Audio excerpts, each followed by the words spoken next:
नवाज शरीफ कई सालों से जलसों में आवाम से ये सवाल पूछते हैं कि मुझे क्यों निकाला जाता है, मुझे क्यों निकाला गया। इस सवाल का जवाब आवाम के पास नहीं है, बल्कि ख़ुद नवाज शरीफ की अपनी सियासी कहानी में है। नवाज शरीफ की ये असल सियासी कहानी शुरू होती है मुज़ाहिमत से, इस्टेब्लिशमेंट के साथ टकराव से। 1993 में मशहूर ज़माना तकरीर नवाज शरीफ की कि मैं डिक्टेशन नहीं लूँगा। इससे मुराद नवाज शरीफ साफ कह रहे थे कि मैं उस वक्त की इस्टेब्लिशमेंट, उस वक्त के आर्मी चीफ, उस वक्त की एजेंसीज के हाथों मजबूर होकर डिक्टेशन नहीं लूँगा, इस्तीफ़ा नहीं लूँगा। नवाज शरीफ को नकाल भी दिया गया 1993 में, सुप्रीम कोर्ट ने बहाल किया और उसके बाद फिर इस्टेब्लिशमेंट का दबाव आया नवाज शरीफ पर कि वो इस्तीफ़ा दें। तो नवाज शरीफ ने फिर अपने साथ खुद इस्तीफ़ा देने के साथ साथ उस वक्त इस्टेब्लिशमेंट के सबसे बड़े चेहरे गुलाम इसाक खान को भी अपने साथ इस्तीफ़ा देने पर मजबूर किया। यानी ये नवाज शरीफ की एक बड़ी कामयाबी थी कि खुद इस्तीफ़ा दे तो फिर इस्टेब्लिशमेंट का नुमाइंदा गुलाम इसाक खान भी इस्तीफ़ा दे। अब ये एक बहुत बड़ा नया पाकिस्तान में सियासी मोड़ साबित होने जा रहा था। नवाज शरीफ 1993 में इलेक्शन हारते भी हैं क्योंकि उस वक्त की इस्टेब्लिशमेंट किसी न किसी तरह बेनज़ीर को ही पावर में लाना चाह रही थी। बेनज़ीर पावर में आती हैं तो नवाज शरीफ एक बहुत बड़ी स्ट्रगल का ऐलान करते हैं तहरीक नजात के सूरत में। नवाज शरीफ और जरदारी की करप्शन को पाकिस्तान के शहरों में, देहातों में, जलसों के ज़रिए नवाज शरीफ एक्सपोज करते हैं। और फिर 1996 में पीपल्स पार्टी के ही सदर फारूक लगारी मजबूर हो जाते हैं बेनज़ीर की हुकूमत बरतरफ करने के लिए। अब एक बहुत बड़ा अहम चैप्टर शुरू होता है 1997 के इलेक्शंस में, जब नवाज शरीफ रिकॉर्ड तोड़ मैंडेट हासिल करते हैं। ऐसा मैंडेट जो पाकिस्तान की हिस्ट्री में किसी को भी नहीं मिला होता। यानी वो 217 सीटों में से 135 सीटें अपने दम पर हासिल करते हैं। यानी मुस्लिम लीग नून बग़ैर किसी इत्तेहादी जमात के 135 सीट्स लेती है। अब ये एक ऐसा मौका था जो इससे पहले पाकिस्तान में कभी किसी को इतना भारी मैंडेट नहीं मिला था। नवाज शरीफ ने इलेक्शन जीतने के बाद बहुत ज़बरदस्त तरामीम की जिससे पार्लियामेंट मजबूत हुई। ख़ास तौर पर जो 13 अमेंडमेंट थी जिसने सदारती पावर्स को ख़त्म कर दिया था, असेंबली तोड़ने की, हुकूमत तोड़ने की।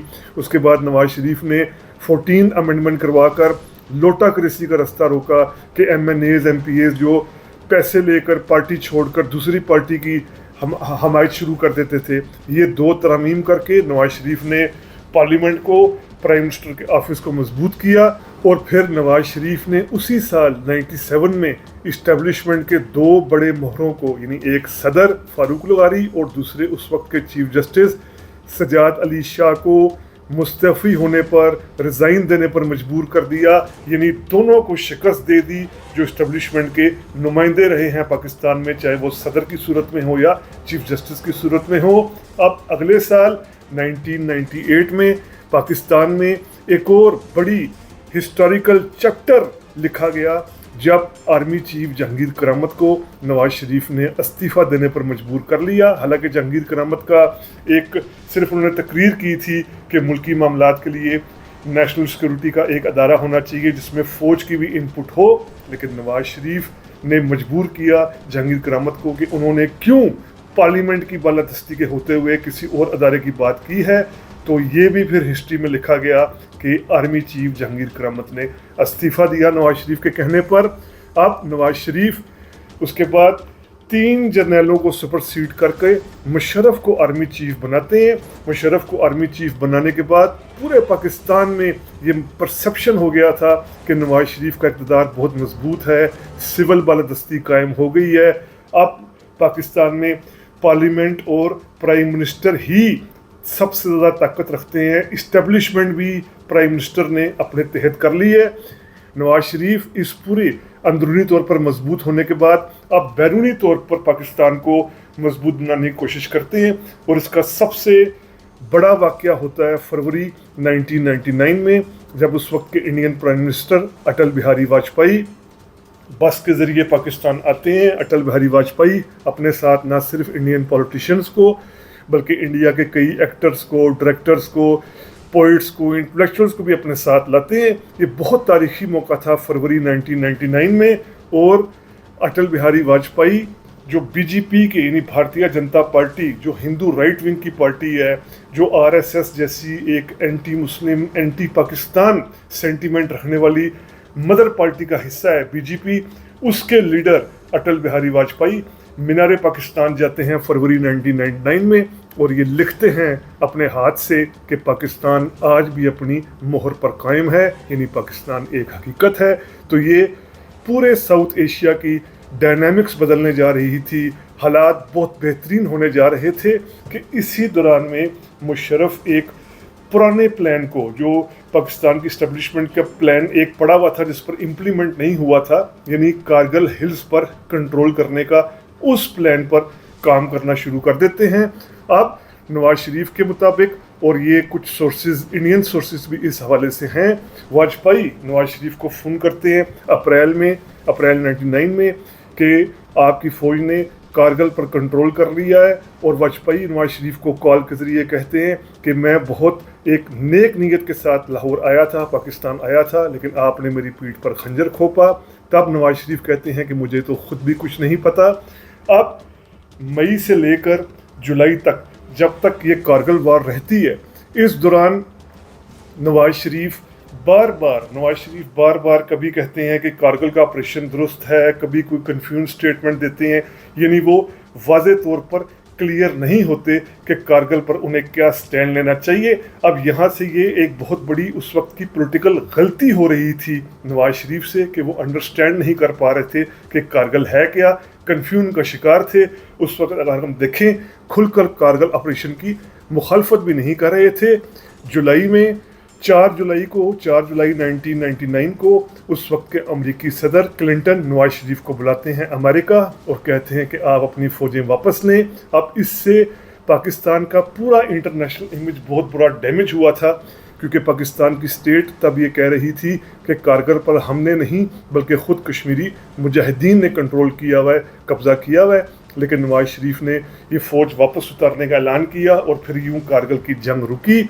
अब कारगिल की जंग रुकने के बाद ये वाज़ेह था जुलाई 1999 के बाद कि नवाज शरीफ और मुशर्रफ में बड़ी एक रिफ्ट है, बड़ा एक इख्तलाफ है। लेकिन नवाज शरीफ मामले को तब भी अंडरस्टैंड नहीं कर पाए। अगस्त गुजरा, सितंबर गुजरा, और फिर 12 अक्टूबर एक ऐसा दिन चुना गया कि जब मुशर्रफ श्रीलंका के दौरे से वापस आ रहे थे, उस रोज़ उन घंटों के दौरान नवाज शरीफ ने मुशर्रफ को सैक करने का फ़ैसला किया। और फिर ज़ाहिरी बात है, पाकिस्तान में ताकत की जब ये आखिरी जंग लड़ी गई 12 अक्टूबर 1999 को, तो इसमें एक मरतबा फिर इस्टेब्लिशमेंट का पल्ला भारी हो गया, और एक इलेक्टेड प्राइम मिनिस्टर को एक मरतबा फिर नाजायज़ तौर पर गिरफ़्तार कर लिया गया। तो ये वो बहुत बड़ा सुनहरी मौका था। ये 2 साल 1997 के, 98 के, 99 तक के, ये 3 साल बहुत अहम थे। अगर नवाज शरीफ इसमें, क्योंकि इस्टेब्लिशमेंट को उन्होंने अपने ताबे कर लिया था, प्रेसिडेंसी हो, अदलिया हो, आर्मी चीफ हो, सब यानी एक इलेक्टेड प्राइम मिनिस्टर के कंट्रोल में आ गए थे। लेकिन ये कारगिल के ब्लंडर को ना समझकर, कारगिल के इशू को ना समझकर नवाज शरीफ ने ऐसी बड़ी गलती की कि उसके बाद नवाज शरीफ को बार बार ये सवाल पूछना पड़ता है कि उन्हें क्यों निकाला गया। जहाँ तक नवाज शरीफ को 2013 से 17 तक मौका मिला, तब नवाज शरीफ के पास इतनी ताकत नहीं थी, क्योंकि तब ताकत में अदलिया भी ताकतवर हो चुकी थी, पीपल्स पार्टी की भी एक ताकत थी, इस्टेब्लिशमेंट भी ताकतवर थी। लेकिन 1997 से 1999 तक का ये वो मौका था कि नवाज शरीफ अगर सूरत हाल को सही समझ रहे होते तो आज पाकिस्तान में नवाज शरीफ ही नहीं, किसी भी इलेक्टेड प्राइम मिनिस्टर को ये सवाल ना करना पड़ता कि मुझे क्यों निकाला। तो ये नवाज शरीफ जो बार बार पूछते हैं जलसों में मुझे क्यों निकाला, इसका इसी नवाज शरीफ के प्रोफाइल से दिया गया जवाब हमने रीथिंक विद उमर जावेद के प्लेटफॉर्म के ज़रिए आपके सामने पेश किया। उम्मीद करते हैं आपको वीलॉग पसंद आया होगा। अगर पसंद आया है तो काइंडली सब्सक्राइब कीजिए रीथिंक विद उमर जावेद। शुक्रिया।